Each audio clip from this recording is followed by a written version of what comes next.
Hello dear students, this is Parvez sum maths वाला। फिर से आपका एक बार और स्वागत करना चाहेंगे परवेज सम मैथ्स वाले यूट्यूब चैनल पे।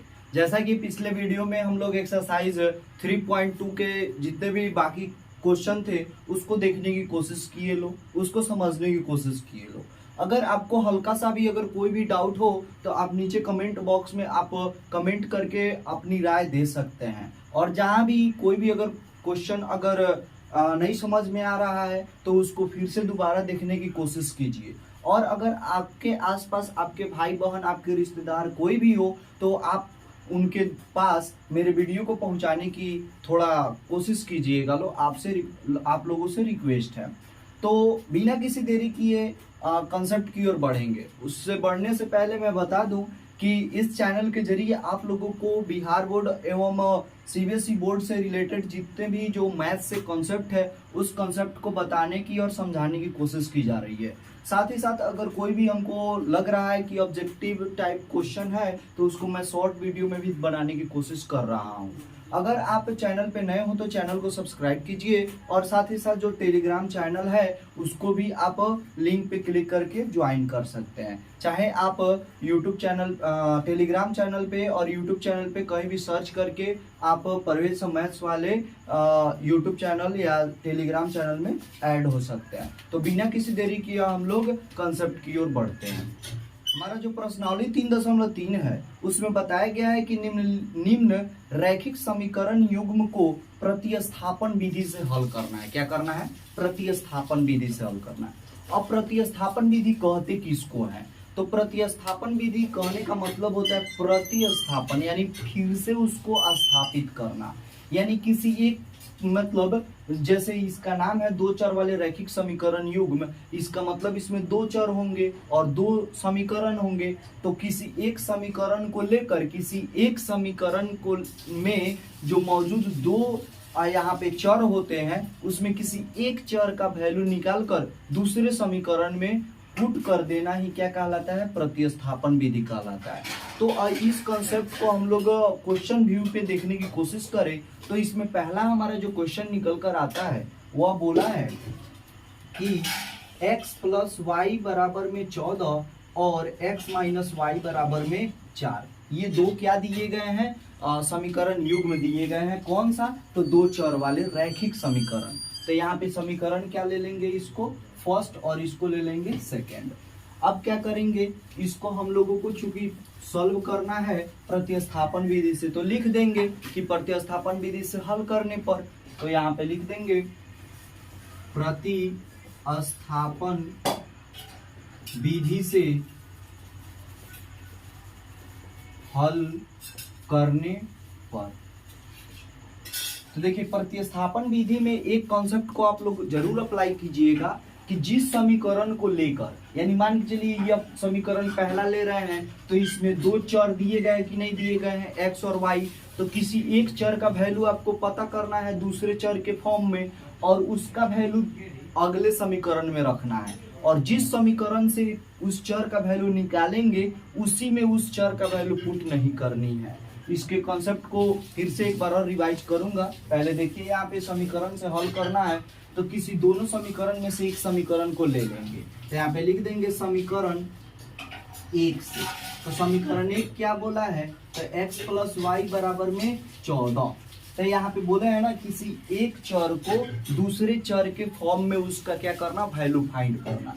तो यहाँ पे x प्लस वाई दिया है तो हम लोग x को रोक लेंगे। तो यहाँ पे x यहाँ पे रुकेगा तो क्या हो जाएगा? 14 माइनस में y, प्लस में गया तो इधर माइनस में y हो जाएगा। अब इसको हम लोग क्या करेंगे? समीकरण 3 मान लेंगे। क्या मानेंगे? समीकरण 3। अब समीकरण 3 मानकर अब इसका जो वैल्यू हम लोग समीकरण 1 से निकाले हैं तो समीकरण 1 में कभी पुट नहीं करेंगे। हम लोग कभी भी पुट करेंगे तो उसके उल्टा यानी 1 मानेंगे तो 2 में पुट करेंगे और 2 मानेंगे तो 1 में पुट करेंगे। तो इसका वैल्यू लिखेंगे x का मान समीकरण 2 में रखने पर। समीकरण 2 दिया क्या है? तो 2 दिया है x माइनस वाई बराबर में 4, तो यहाँ पर x का तो वैल्यू पता है हमको, तो x का वैल्यू कितना पता है, तो 14 माइनस वाई, यहाँ पे लिख देंगे 14 माइनस में y और माइनस वाई बराबर में 4। यहाँ से अगर ब्रैकेट तोड़ेंगे तो क्या हो जाएगा, 14 माइनस वाई और माइनस वाई बराबर में 4। अब देख रहे हैं कि वाई वाई आपस में माइनस माइनस में है तो जुड़ जाएगा, और ये 14 कांस्टेंट टर्म है तो कांस्टेंट टर्म के पास चला जाएगा, तो यहाँ पे क्या हो जाएगा, माइनस में 2y बराबर में 4 और प्लस में 14 है तो इधर आके माइनस में 14 हो जाएगा। यहाँ पे बचेगा माइनस में 2y बराबर में यह माइनस में 10, क्योंकि प्लस माइनस क्या हो जाता है, माइनस घट जाएगा और माइनस चिन्ह लग जाएगा, माइनस से माइनस कैंसिल और 2 पचे 10, इसलिए y का वैल्यू कितना आ गया, 5। अब इस y का वैल्यू जो निकला वो समीकरण 1 में रखेंगे, 2 में रखेंगे और 3 में रखेंगे, तो आपको कहीं से भी वही आंसर आना ही आना है। तो हम लोग अपनी सुविधा के अनुसार इसको 3 में रखते हैं। 3 में इसलिए रखते हैं क्योंकि 3 जो समीकरण होता है वह किसी 2 समीकरण का सिंपलेस्ट फॉर्म होता है। ये दोनों समीकरण का सिंपलेस्ट फॉर्म क्या है, जैसे समीकरण 1 को हम लोग लिए हैं तो समीकरण 1 का सिंपलेस्ट फॉर्म क्या है, समीकरण 3 है, तो इसीलिए हम लोग किसको लेंगे, समीकरण 3 में यह y का वैल्यू क्या करेंगे, पुट करेंगे। तो लिखेंगे समीकरण 3 में y का मान रखने पर, तो समीकरण 3 क्या है, तो x बराबर 14 माइनस में y, तो 14 माइनस y का वैल्यू कितना दिया है, 5, तो यहाँ पे 5 पुट करेंगे तो यह कितना हो जाएगा, 9, यानी इसलिए x का वैल्यू आ गया कितना, यहाँ पे 9 कोमा y का वैल्यू कितना आ गया, 5, और यही आपका क्या हो गया, आंसर हो गया। दोनों को जोड़िएगा तो 14 आएगा, दोनों को घटाइएगा तो 4 आएगा समीकरण 2 के हिसाब से। बस यही आपका प्रतिस्थापन विधि से हल हुआ। आप इसका स्क्रीनशॉट ले सकते हैं, फिर नेक्स्ट क्वेश्चन की तरफ हम लोग बढ़ेंगे। हमारा अगला क्वेश्चन निकल कर आता है कि s माइनस टी बराबर में 3 और s by 3 plus t by t equal to 6, तो इसको क्या करना है, सॉल्व करना है। तो यहाँ पे एक चीज आपको दिखने को जरूर मिलेगा कि जो समीकरण 2 है वह समीकरण 2 यह 2 चर वाले रैखिक समीकरण के सामान्य फॉर्म में नहीं दिया गया, यानी इसमें डिनोमिनेटर में यानी हर में कोई क्या दिया गया है, नंबर दे दिया गया है। तो इसका सबसे पहले हम लोग क्या करेंगे, एलसीएम यानी लसन निकाल कर इसको क्या करेंगे, स्टैंडर्ड फॉर्म में पहले तोड़ेंगे, तब इसको इक्वेशन मानेंगे। तो यहाँ पर हम लोगों को सॉल्व करेंगे तो यह s माइनस टी बराबर में 3, तो ये तो समीकरण 1 है, स्टैंडर्ड फॉर्म में दिया गया है। ऐसे भी बनाएंगे तभी भी सही होगा, लेकिन ऐसे डिनोमिनेटर यानी हर में न रहता है ना तो अच्छा लगता है और थोड़ा जल्दी बनने की बन जाता है।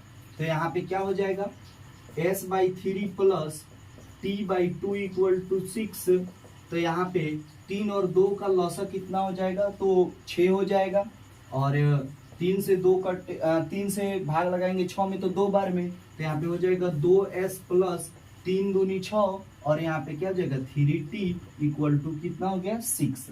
क्रॉस मल्टीप्लाई करेंगे तो यह क्या हो जाएगा 2s plus 3t equal to 36 हो गया। अब यह समीकरण 2, समीकरण 1 और 2 दिया है, एक को क्या करेंगे, प्रतिस्थापन विधि से 1 या 2 को लेंगे, किसी एक चर का वैल्यू निकाल कर दूसरे समीकरण में पुट करके आंसर मिल जाएगा। तो इस कॉन्सेप्ट को हम लोग प्रैक्टिकल करके देख लेते हैं। तो लिखेंगे प्रतिस्थापन विधि से हल करने पर, जब हल करेंगे तो किसी एक समीकरण को लेना पड़ेगा, तो ले लेंगे समीकरण 1 से। समीकरण 1 से कोशिश किया जाता है कि उस समीकरण को लिया जाए जिसमें जो दोनों चर में है किसी एक चर का वैल्यू आसान तरीकों से प्राप्त हो जाए, तो उसको लेंगे। यहाँ पे भी ले सकते हैं, लेकिन जो किसी एक चर का वैल्यू आएगा वह बड़ा आएगा, जिसको पुट करने में थोड़ा दिक्कत होता है, इसीलिए हम लोग क्या करते हैं, छोटे समीकरण को लेकर चलते हैं। तो यहाँ पे क्या हो जाएगा, s माइनस टी बराबर में कितना दिया है, 3, तो यहाँ पे s इक्वल टू क्या हो जाएगा 3, और माइनस इधर जाएगा तो प्लस में क्या हो जाएगा t, और इसको मान लेंगे हम लोग समीकरण 3। अब s का वैल्यू समीकरण किस में रखेंगे, 2 में रखेंगे। तो यहाँ पे लिखेंगे s का मान समीकरण 2 में रखने पर। अब समीकरण 2 क्या दिया है, तो दिया है 2s प्लस 3t बराबर में 36। तो s का वैल्यू कितना आया है यहाँ पे 3 प्लस में t, तो 2 इंटू 3 प्लस यहाँ पे क्या हो जाएगा t और प्लस 3t इक्वल टू 36। तो यहाँ पे 3 दूनी क्या हो जाएगा 6 प्लस ये 2t plus 3t equal to 36। ये 6 इधर क्या होगा जोड़ में, तो इधर जाके घट जाएगा, तो यहाँ पे क्या हो और यह टी क्या हो जाएगा जुड़ जाएगा, तो 3 2 5t बराबर में क्या हो जाएगा 36 में से 6 गया तो क्या बचेगा 30, और यहाँ पे 5 6 30, इसलिए t का वैल्यू कितना आ गया 6।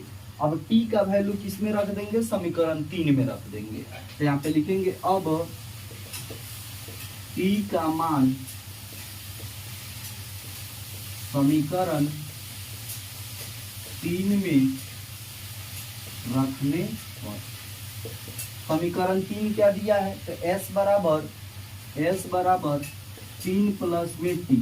तो s का वैल्यू कितना दिया है नहीं पता है, t का वैल्यू पता है 6 दिया है, तो 3 प्लस 6 इक्वल टू कितना हो जाएगा, यह 3 6 9। तो इसलिए s का वैल्यू आ गया 9 और t का वैल्यू आ गया 6, और 9 में से 6 को घटाएंगे तो कितना आएगा 3, और 9/3 और 6/2 बराबर कितना हो जाएगा 6 हो जाएगा। बस यही आपका आंसर हुआ। फिलहाल इसका स्क्रीनशॉट लीजिए, फिर नेक्स्ट क्वेश्चन की तरफ बढ़ते हैं। यहाँ पे जो तीसरा नंबर क्वेश्चन बोला है वो बहुत ही अच्छा क्वेश्चन बोला है और थोड़ा घुमाने वाला क्वेश्चन पूछा है। अब जब इसको प्रतिस्थापन विधि से हल कीजिएगा तो इसका वैल्यू आएगा, और इसका वैल्यू जो है ना वह एक समय ऐसा आएगा जब एक चर कट जाएगा, यानी एक चर का वैल्यू 0 आ जाएगा, दूसरे चर का वैल्यू आंसर आएगा। क्यों आएगा ऐसा मैं इसलिए कह रहा हूं कि अगर इसका देखा जाए तो a1/a2 बराबर है b1/b2 के, और यह भी बराबर है किसके c1/c2 के। तो इसका जो वैल्यू आता है आंसर आता है वह कितना आता है, तो उसका आंसर जो होता है a1/a2 बराबर b1/b2 बराबर c1/c2, तो वह क्या हो जाता है, तो उसका जो अस्तित्व होता है, मूल के अस्तित्व होते हैं, लेकिन उसका जो क्या होता है आंसर होता है वह संपाती हो जाता है, यानी रेखाएं संपाती हो जाती है, और जो उसका हल होता है वह हल क्या हो जाता है अनंत हो जाता है। क्या होता है अनंत होता है। तो यहाँ पर देखेंगे कि सॉल्व करेंगे तो 3x माइनस वाई बराबर में 3, और यह क्या हुआ समीकरण 1। अब यहाँ पे 9x माइनस 3y बराबर में 9, अब देख रहे हैं कि 3 से भाग लग जाएगा, तो यहाँ पे क्या हो जाएगा 3x माइनस में y बराबर में 3, और यह समीकरण 2। चूंकि देख रहे हैं कि समीकरण 1 बिल्कुल हूबहू है किसके समीकरण 2 के, तो क्या इसमें वैल्यू पुट करना ठीक रहेगा। इसका वैल्यू अगर हम पिछले क्वेश्चन के कॉन्सेप्ट में बताए हैं कि अगर यह जो कोई भी अगर हम लोग एक चर का वैल्यू निकालते हैं और दूसरे समीकरण में पुट करते हैं, और वह दूसरा समीकरण कौन होना चाहिए, तो वह डिफरेंट होना चाहिए, उससे अलग होना चाहिए, तो अभी उसका आंसर आएगा प्रतिस्थापन विधि से। लेकिन यहाँ ऐसे आ रहा है नहीं आएगा, तो यहाँ पे क्या लिख देंगे कि चूंकि a1/a2 बराबर है, लिख देंगे निकाल कर देख लेंगे a1/a2, तो 3/3 यानी 3/3 का वैल्यू कितना आ गया 1। b1/b2 का वैल्यू क्या हो जाएगा, यहाँ पे -1 -1 मतलब प्लस में 1। c1/c2 कहने का मतलब क्या हुआ 3/3, तो 3/3 कहने का मतलब 1। अब यहाँ पे लिख देंगे कि चूंकि a1/a2 बराबर है b1/b2 के, और यह भी बराबर है c1/c2 के, तो इस तरह जो अगर आता है कंडीशन, तो इसका मतलब क्या हो जाता है हल जो होगा वह अनंत होगा। क्या होगा अनंत होगा। तो इसका प्रतिस्थापन विधि से हल कर पाना यह असंभव है, तो इसीलिए इसका जो आंसर होगा वह क्या होगा अनंत हल होगा। तो इसका स्क्रीनशॉट ले सकते हैं, फिर नेक्स्ट क्वेश्चन की तरफ बढ़ेंगे।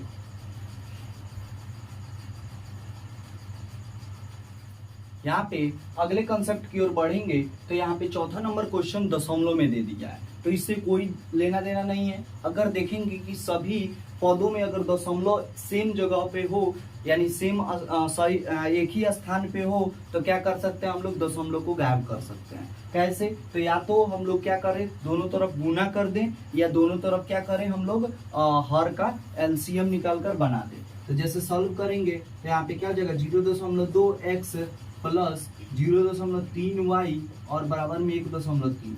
सभी पद में क्या दिया गया है, दशमलव दिया गया है एक ही जगह पे, तो यहाँ पे गायब हो जाएगा। कैसे होगा, तो यहाँ से दशमलव निकलेगा, यहाँ से निकलेगा, यहाँ से निकलेगा तो बट्टा में 10, यहाँ से 10 और यहाँ से 10। अब यह क्या होगा, लसा लेंगे तो इसका लसा कितना हो जाएगा, 10। और यह क्या हो जाएगा, जब लसा सेम है, हर के जैसा ही है, तो ऊपर वाला अंश उसी तरह उतर जाएगा। तो 2x प्लस में क्या हो जाएगा, 3y और बराबर में क्या हो जाएगा, 13/10। 10 से 10 कैंसिल हो जाएगा, तो यह क्या हो जाएगा, 2x प्लस 3y और बराबर में 13, समीकरण 1। अब बिल्कुल इसके ही तरह यह दशमलव जब गायब हो जाएगा तो क्या बचेगा, तो 4x प्लस में 5y और बराबर में 23, और यह समीकरण क्या हो जाएगा, 2 हो जाएगा। अब चूंकि हम लोगों को प्रतिस्थापन विधि से सॉल्व करना है, तो यहाँ पे लिख देंगे कि प्रतिस्थापन विधि से सॉल्व करने पर, प्रतिस्थापन विधि से हल करने पर, तो प्रतिस्थापन विधि से किसी एक समीकरण को लेकर चला जाता है। अब समीकरण 2 को लेकर चलेंगे, थोड़ा देख लें कि 2 से भी आता है आंसर कि नहीं आता है। तो समीकरण 2 से, समीकरण 2 क्या बोला है, तो बोला है 4x प्लस 5y और बराबर में 23। अब चूंकि पता है कि किसी एक क्या बोलते हैं चर का वैल्यू निकालना है, तो यहाँ पे क्या हो जाएगा, 4x बराबर में 23 माइनस में 5y, और यहाँ पे जो 4 गुना में है तो यहाँ पे चला जाएगा तो भाग में, यानी 23 माइनस 5y और बट्टा में क्या हो जाएगा 4, और ये समीकरण क्या बदल जाएगा, 3। अब समीकरण 3 में जो x का वैल्यू आया है उसको समीकरण 2 में न रख के 1 में रखना पड़ेगा, क्योंकि 2 से हम लोग क्या किए हैं, इस समीकरण को प्राप्त किए हैं। तो x का वैल्यू किस में रखेंगे, समीकरण 1 में रखेंगे। तो यहाँ पे लिख देंगे x का मान समीकरण 1 में रखने पर।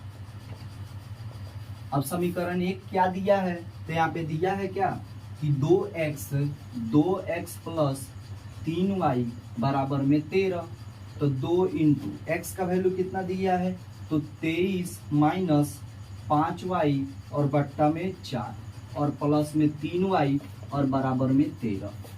तो यहाँ पे 2 से 2 कट जाएगा, यहाँ पे क्या बचेगा, 23 और माइनस 5y और बट्टा में क्या हो जाएगा 2 और प्लस में 3y और बराबर में 13। इन दोनों का अगर लसा लेंगे तो क्या हो जाएगा, 23 माइनस 5y प्लस में 3 दूनी 6y और बट्टा में 2 और बराबर में 13 हो जाएगा। ये क्रॉस मल्टीप्लाई होगा तो उधर जाएगा तो गुना हो जाएगा, तो 23 ये प्लस माइनस घट जाएगा तो क्या हो जाएगा, 6 में से 5 गया तो 1 बचेगा, यानी प्लस में y और बराबर में 26, क्या हो जाएगा यहाँ पे 26 हो जाएगा। या 23 इधर जाके घट जाएगा तो यहाँ पे क्या हो जाएगा, y बराबर में 26 माइनस में 23, तो इसलिए y बराबर कितना आ गया, 3 आ गया। तो y का वैल्यू जब 3 आया तो y का वैल्यू किस में रख देंगे, समीकरण 3 में रख देंगे। तो यहाँ पे लिख देंगे y का मान समीकरण 3 में रखने पर। समीकरण 3 क्या बोला है, तो x बराबर 23 माइनस 5y और बट्टा में 4। तो यहाँ पे क्या हो जाएगा, 23 माइनस 5 गुने y का वैल्यू कितना दिया है 3 और बट्टा में क्या दिया है 4। तो यहाँ पे क्या हो जाएगा, 23 माइनस 15/4, 13 में से 5 गया तो क्या बचेगा 8, और यहाँ पे 1 में से 1 गया तो कट गया और बट्टा में क्या बचेगा 4, 4 दूनी क्या हो जाएगा 8। तो इसीलिए x का वैल्यू आ गया 2 और y का वैल्यू कितना आ गया 3 और यही आपका क्या हुआ आंसर हुआ। आप इसका स्क्रीनशॉट लीजिए, फिर नेक्स्ट क्वेश्चन की तरफ बढ़ते हैं।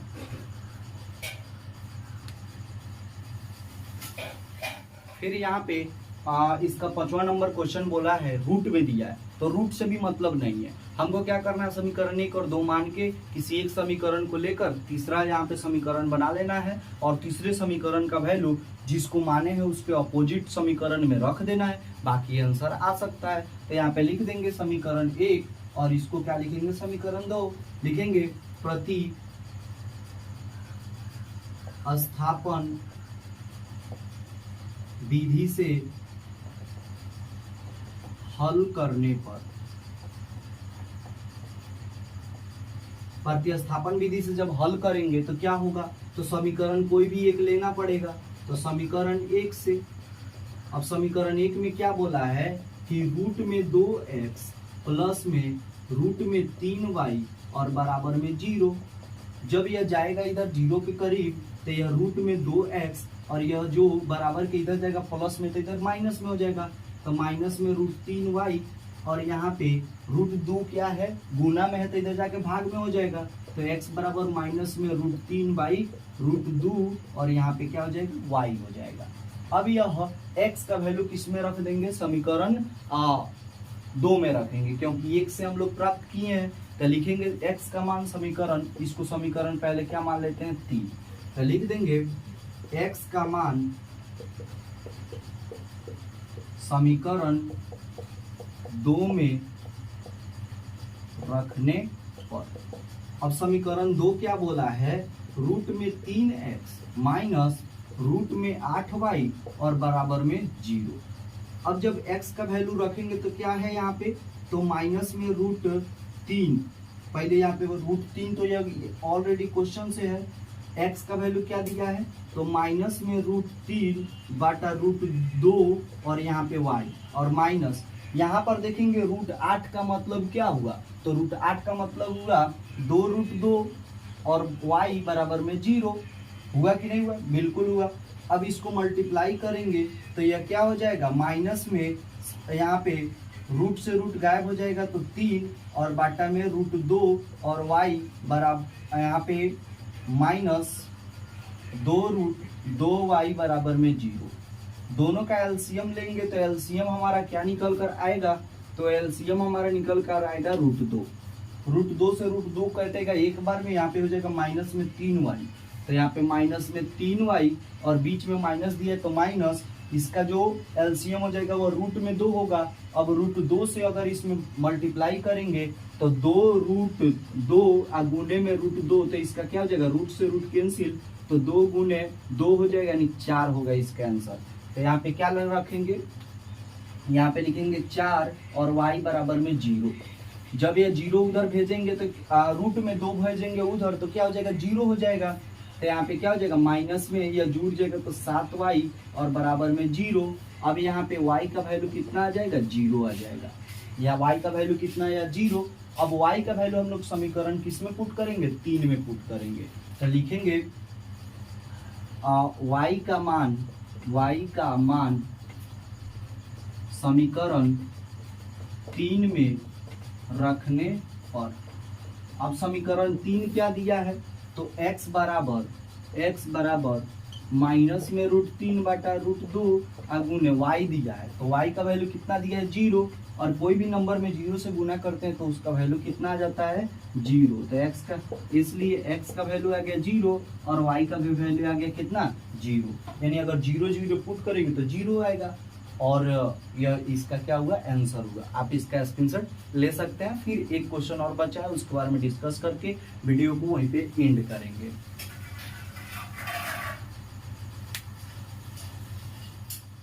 अब यहाँ पे इसका जो 6ठा नंबर क्वेश्चन वह क्या दिया है, अंश और हर रूप में दिया है। तो अंश और हर रूप को सिंपल फॉर्म में पहले लाएंगे, तो इसके लिए हमको लॉसा निकालना पड़ेगा। तो समीकरण 1 को लेकर पहले देखते हैं। तो क्या बोला है, 3x बट्टा में 2 माइनस में 5y बराबर में 3 बट्टा में 3 बराबर -2। यहाँ पर देखेंगे तो इसका लॉसा कितना हो जाएगा 6, और यहाँ पे 3 2 तिहाई 6 और 3 तिहाई 9, यानी 9x माइनस 3 दूनी 6 और 5 दूनी 10, y बराबर में माइनस में 2, और इधर जाके तो गुना हो जाएगा, तो यह क्या हो जाएगा 9x माइनस में 10, y बराबर में माइनस में 12, और यह समीकरण क्या हो गया 1 हो गया। बिल्कुल इसी तरह अब इसको लेकर देखेंगे तो यह x बट्टा में 3 और जोड़ y बट्टा में 2 और बराबर में क्या दिया है 13 बट्टा 6। इसका लॉसा भी हो जाएगा 6 और 3 दूनी 6 यानी 2x प्लस 2 तिहाई 6 यानी 3x 3y और बराबर में 13 बट्टा 6। 6 से 6 कैंसिल हो गया तो 2x प्लस 3y बराबर में 13, और यह समीकरण 2 हो गया। अब यहाँ पे किसी एक का वैल्यू निकालना होगा प्रतिस्थापन विधि से, तो लिखेंगे प्रतिस्थापन विधि से हल करने पर प्रतिस्थापन विधि से हल करने पर। अब प्रतिस्थापन विधि लगाएंगे तो कोई भी एक समीकरण लेना पड़ेगा, तो ले लेंगे समीकरण 1 से। अब समीकरण 1 में क्या दिया है, तो दिया है 9x माइनस 10y बराबर में माइनस में 12। माइनस को देख के चलिएगा क्योंकि गलत भी हो सकता है। अब यहाँ पे माइनस से इधर जाएगा तो प्लस में हो जाएगा, यानी 9x बराबर में क्या हो जाएगा 10y और माइनस में 12। 9 यहाँ पे गुना में है तो इधर जाके भाग में हो जाएगा, तो x का वैल्यू कितना आ जाएगा 10y माइनस में 12 बटा में 9। समीकरण यह क्या हो गया 3 हो गया।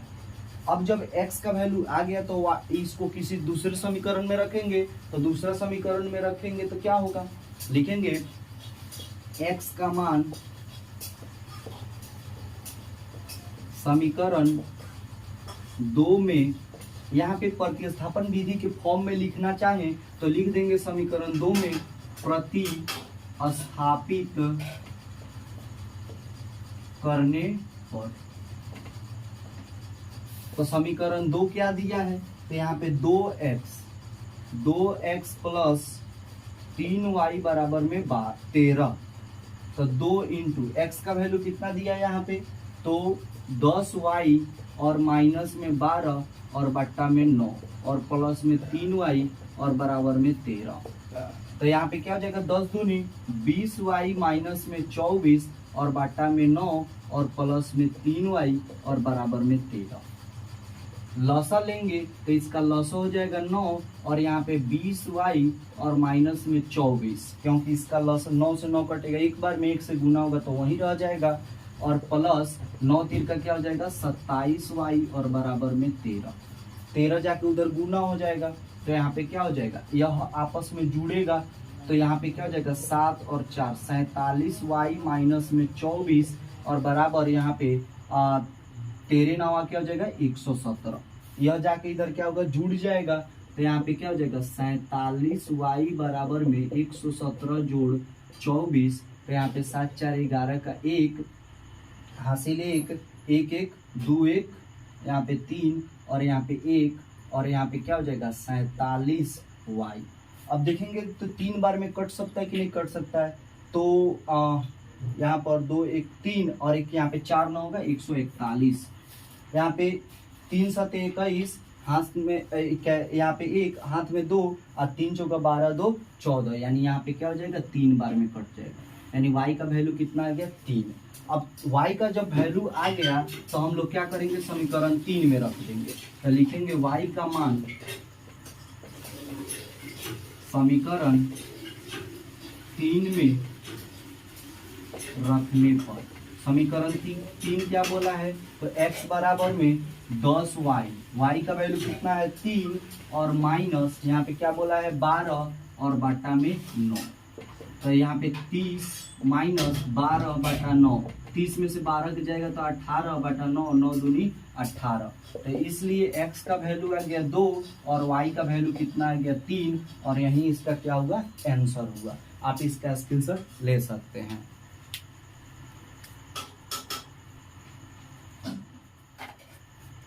इस तरह करके जो प्रश्नावली 3.3 है उसका पहला क्वेश्चन को हम लोग देखने की कोशिश करें। जिस पहले क्वेश्चन में 6 क्वेश्चन थे उसको प्रतिस्थापन विधि से हल करने की कोशिश की। अगर इसमें कोई भी अगर त्रुटि हो या कोई भी अगर कमी हो तो आप सुझाव दे सकते हैं कमेंट बॉक्स में। साथ ही साथ अगर आपको वीडियो थोड़ा सा भी अच्छा लगे तो आप एक लाइक और एक कमेंट कर सकते हैं। आप चैनल पे नए हो तो चैनल को सब्सक्राइब कीजिए और अपने रिश्तेदार जो भी दोस्त वगैरह हो उनके पास भी हमारे वीडियो को ज़्यादा से ज़्यादा शेयर करने की कोशिश कीजिए। वीडियो देखने के लिए आपका बहुत बहुत धन्यवाद।